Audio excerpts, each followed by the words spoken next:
बिस्मिल्लाहिर्रहमानिर्रहीम। ये second session है लेक्चर 9 का और इसमें हम क्लाइमेट चेंज के डिटर्मिनेंट्स या रिप्रेजेंटेटिव्स या प्रॉक्सीज की बेसिस पे हम जो है उसके फिज़िकल एविडेंस जो है उसको जो है अंडरस्टैंड कर रहे हैं कि क्या वाकई ही क्लाइमेट चेंज का जो फिनोमेना है वो एग्जिस्ट कर रहा है ग्लोबल वाइड। तो इसमें जो है वो ग्लेशियर से रिलेटेड एक पिछली स्लाइड नंबर 4 में मैं एक्सप्लेन कर चुका हूँ, ठीक है, कि उनकी जो स्पेशल एक्सटेंट है और उनकी जो थिकनेस है वो स्क्वीज हो रही है, राइट।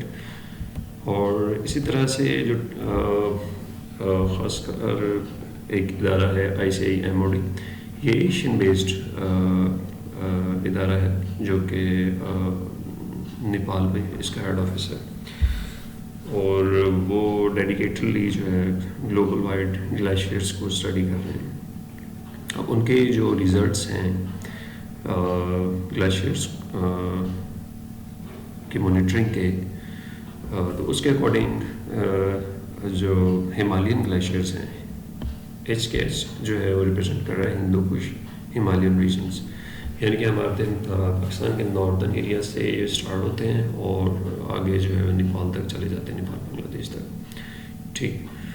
और मीन्स के ये वो माउंटेन रेंज है जो सेपरेशन है हमारे कॉन्टिनेंट में और चाइना में, राइट।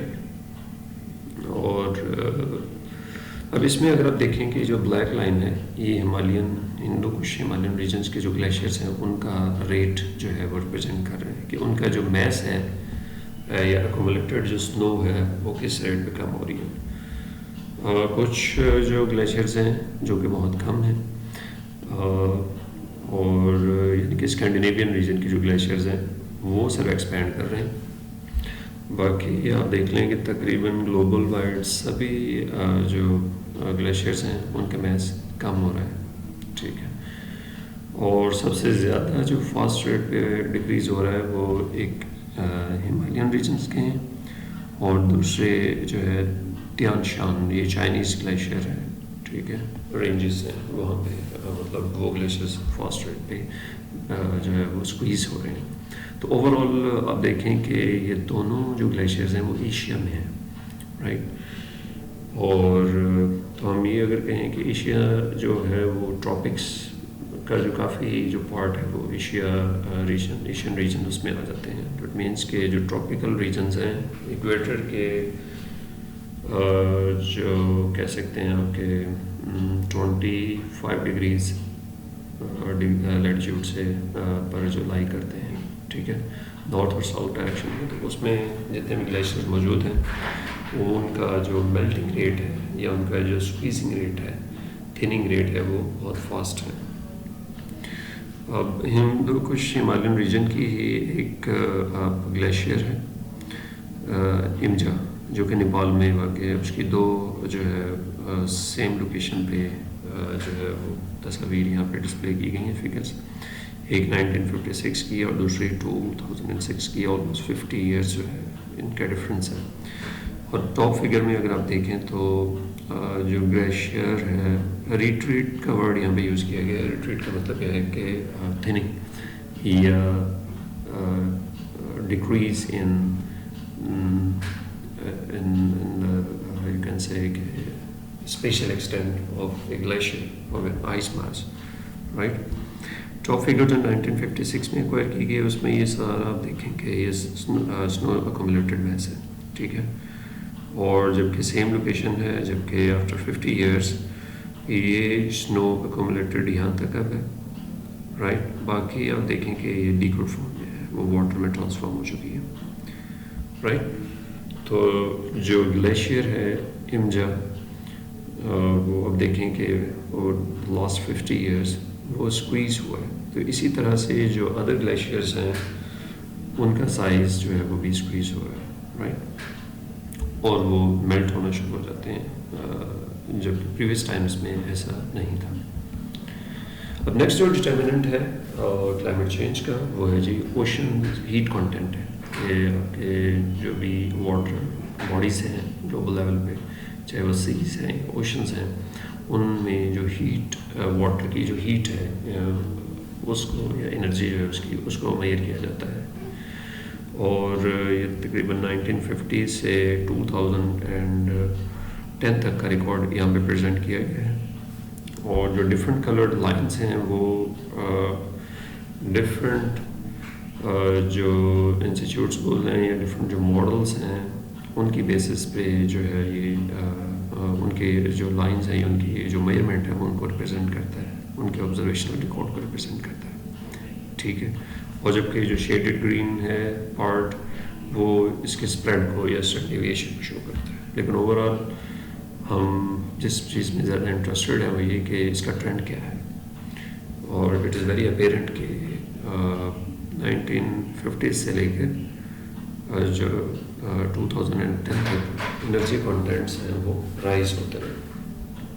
और ख़ासकर जो टॉप शैलो डेप्थ है ओशंस की अप टू 75 मीटर्स, उसका पर डेकेड जो राइजिंग है रेट, जिस रेट पे उसकी हीट जो है वो राइज कर रही है वो 0.1 मीन्स कि उसका जो एनर्जी कंटेंट है या हीट है उसको हम टेम्परेचर की फॉर्म में रिप्रेजेंट करते हैं।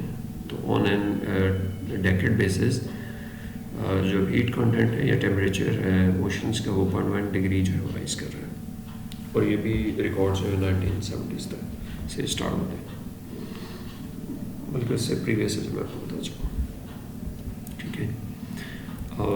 मीन्स यहाँ पे कोई एम्बिग्विटी नहीं होनी चाहिए। जो रिकॉर्ड है ये 1950 से 2010 तक है, जबकि ये जो आपको इसके रेट्स बता रहा हूँ ट्रेंड्स, ये 1970 से लेकर और 2010 तक। इसमें पर डेकेड जिसमें राइज है जो कि आप देखेंगे निस्बतन ज़्यादा इसमें इंक्रीज हो रहा है।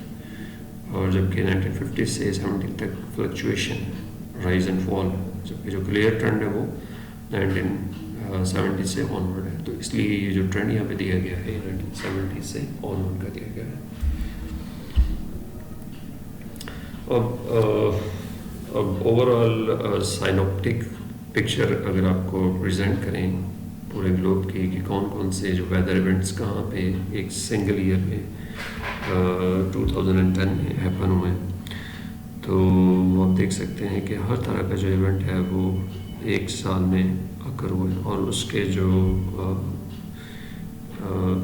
कॉन्सिक्वेंसेस हैं इन टर्म्स ऑफ मोर्टेलिटी और in terms of economic losses वो भी आप देख सकते हैं। जैसे फॉर एग्जांपल बांग्लादेश है, फ्लैश फ्लड्स और लैंडस्लाइड्स जो है वो हम उन्होंने ऑब्जर्व की 2012 और 100 लोग वहाँ पे उनकी डेथ हुई है। और जो 2.5 लाख जो लोग हैं वो मिजरेबल कंडीशंस में उस वक़्त उन्होंने फेस की।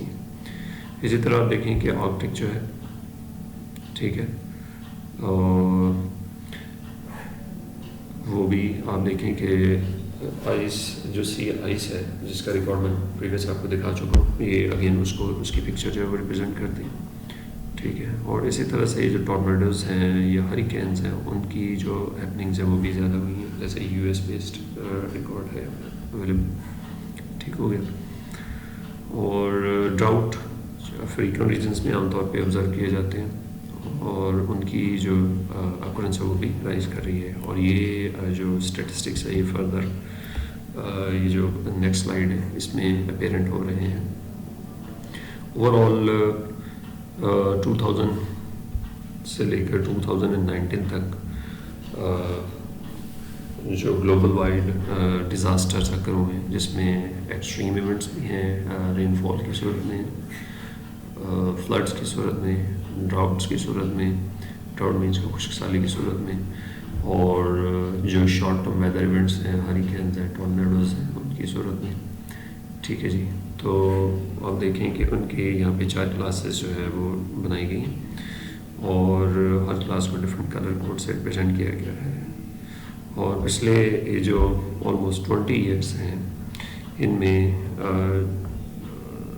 वो ममालिक जिनमें 25 इवेंट्स जो है वो कर हुए वो ग्रे कलर से रिप्रेजेंट किए गए हैं, जबकि येलो कलर से वो रीजन्स रिप्रेजेंट किए गए हैं जहाँ पे 75 इवेंट्स जो हैं अकर हुए हैं इन 20 ईयर्स में और जबकि कुछ ममालिक ऐसे भी हैं कि जिनमें जैसे ये डार्क ब्राउन, जैसे ये आप कह सकते हैं कि रेडिश ब्राउन है, मे बी ये लाइट ब्राउन है, तो 200 इवेंट्स जो है वो कर हुए हैं।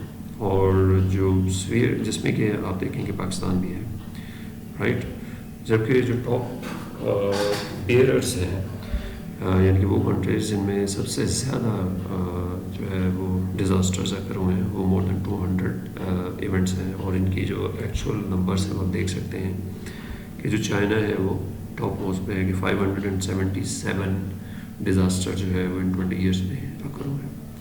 और उसके बाद यूएस है, फिर इंडिया है, और फिलीपींस और इंडोनेशिया। अब इसमें आप ये चीज़ देख सकते हैं कि ये जो तीनों जो टॉप स्कोरर हैं, चाइना, यूएस और इंडिया, ये इनके लैंड मासेस देखें बहुत ज़्यादा है। तो अभी हम कह सकते हैं कि चूँकि इनका लैंड मास बहुत ज़्यादा है, तो इसलिए किसी भी इवेंट के अगर होने के जो चांसेस हैं वो ज़्यादा है। लेकिन इस चीज़ को जो चीज़ निगेट कर रही है वो ये कि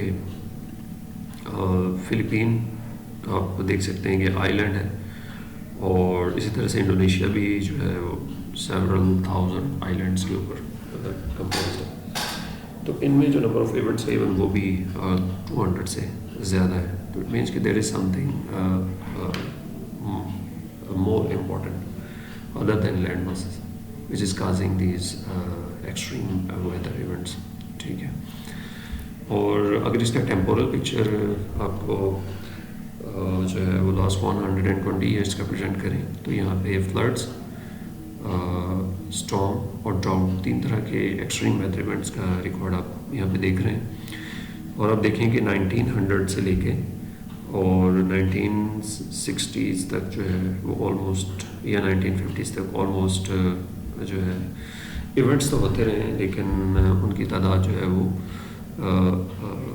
काउंट की जा सकती थी। लेकिन 1950s के बाद और स्पेशली 1970s के बाद जो है फ्लड्स और जो स्ट्रॉन्ग इवेंट्स है वो बहुत ज़्यादा हो चुके हैं, राइट। और जो ड्राउट इवेंट्स हैं उनकी भी आप देखें कि जो नंबर्स हैं वो बढ़ रहे हैं, राइट।